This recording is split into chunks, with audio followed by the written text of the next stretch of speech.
কি গো, কেমন লাগছে সকলের? এসআইআর হচ্ছে, করছে কারা? কেন্দ্র সরকার। বুঝতে পারছেন তো? রাম মন্দির হলো, আনন্দিত হলেন। জয় শ্রীরাম বলে সংখ্যালঘুদের পেটাচ্ছিল, আনন্দিত হলেন, খুব খুশি, আনন্দ উৎসব পালন করলেন।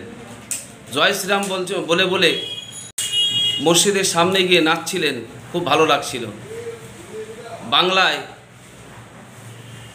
বিহারে, উত্তরপ্রদেশ, সমস্ত ভারতবর্ষ জুড়ে কি একটা যেন হচ্ছিল, বিজেপি বিজেপি বিজেপি বিজেপি। কারণ রাম কোথাও বলেনি তুমি আমার নাম করে অন্য ধর্মের মানুষকে হত্যা করো। রাম বলেনি তুমি আমার নাম করে অন্য ধর্মের মসজিদ ভেঙে দাও, তাদের উপর অত্যাচার করো। রাম বলেনি কোনো জাতিবিদ্বেষ ছড়াও, রাম বলতে পারে না।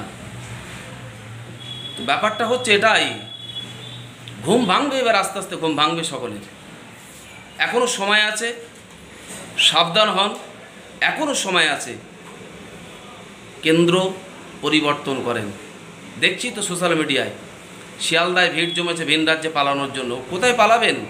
ভারতবর্ষে যেখানে যাবেন সেখানেই, ভারতবর্ষে যেখানে যাবেন সেখানেই তো বিজেপির শাসন ক্ষমতা রয়েছে, কারণ তারা তো কেন্দ্রে রয়েছে।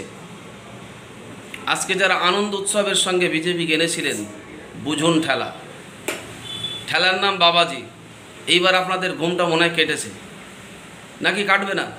আবার যখন আরএসএসের লোক আপনাদের বাড়িতে গিয়ে বোঝাবে রামের নাম করে, ধর্মের নাম করে, ধর্মের সুশ্রী যখনই দেবে আপনারা আবার ভুলে যাবেন, আবার ভোট দিয়ে আনবেন, আবার এই দেশটা তছনছ করবেন, আবার কাঁদবেন, আবার ঘুম ভেঙে যাবে। কবে ঘুম ভাঙবে? 2014 সালের আগে এমন দিন দেখেছিলেন? একটু ভাবুন তো। 2014 সালের আগে এরকম আপনার বাচ্চার জন্য, আপনার মেয়ের জন্য, আপনার ছোট্ট শিশু বাচ্চার জন্য, আপনার স্বামীকে ছেড়ে চলে যাওয়ার জন্য কেঁদেছিলেন? এইভাবে আতঙ্কে কি দিন কাটাতে হয়েছিল? নিজের নাগরিকের প্রমাণ দেওয়ার জন্য এইভাবে কাগজপত্র জোগাড় করতে হয়েছিল? তখন কি শাসন ক্ষমতা ছিল না?